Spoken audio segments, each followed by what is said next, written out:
We begin in the Middle East, where Israel continues with its Rafah operation despite international outcry.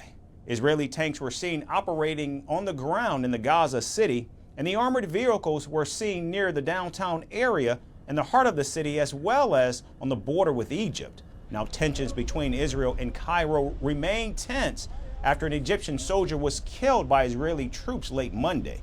Israel continues to face diplomatic heat after an airstrike killed at least 45 Palestinians in Rafah.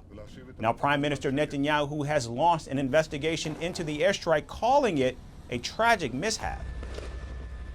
On Sunday night, we eliminated senior Hamas terrorists in a targeted strike on a compound used by Hamas in Rafah. Despite our efforts to minimize civilian casualties during the strike, the fire that broke out was unexpected and unintended. This is a devastating incident which we did not expect. We are investigating what caused the fire that resulted in this tragic loss of life. Israel says its fighter jets did not use heavy bombs that could have caused widespread fire and blamed Hamas for storing weapons and ammunition in civilian facilities. The strike was conducted using two munitions with small warheads suited for this targeted strike. We're talking about munition with 17 kilos of explosive material. This is the smallest munition that our jets can use. Following this strike, a large fire ignited for reasons that are still being investigated. Our munition alone could not have ignited a fire of this size. I want to repeat it. Our munition alone could not have ignited a fire of this size. Our investigation seeks to determine what may have caused such a large fire to ignite.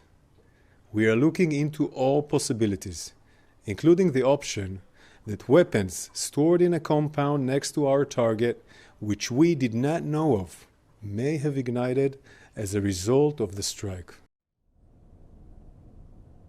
Meanwhile, Israel's biggest ally, the United States, has condemned the Israeli airstrike that killed civilian Palestinians in Rafah. However, the White House says it'll continue to support Prime Minister Netanyahu as Washington calls on Israel to limit the Rafah offensive. We still don't believe that a major ground operation in Rafah is warranted. We still don't want to see the Israelis, as we say, smash into Rafah with large units over large pieces of territory.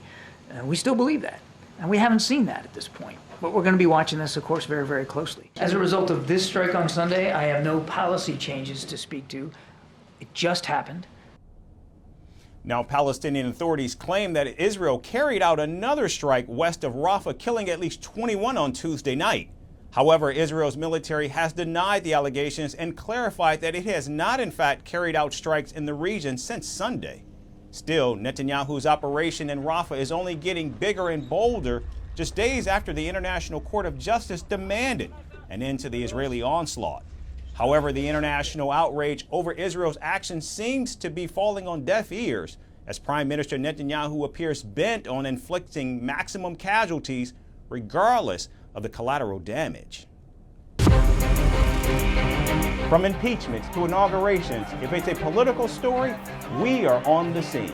The race for the White House is heating up. We're beating Biden. How dare he say that? If it's breaking news, we're live with the latest coverage. From the White House, the State Department, and Capitol Hill, we know the issues, but above all, we know the players to bring you the latest in-depth analysis on all the key stories that we're covering.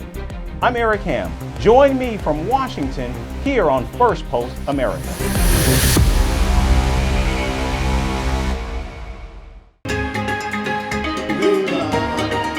South Africa's May 29th elections.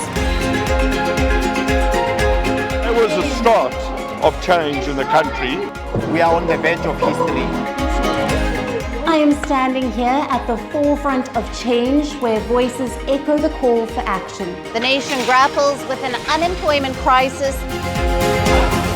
As South Africans prepare to cast their votes, the question looms: will the winds of change usher in a new era, or will the legacy of the past maintain its grip on the future.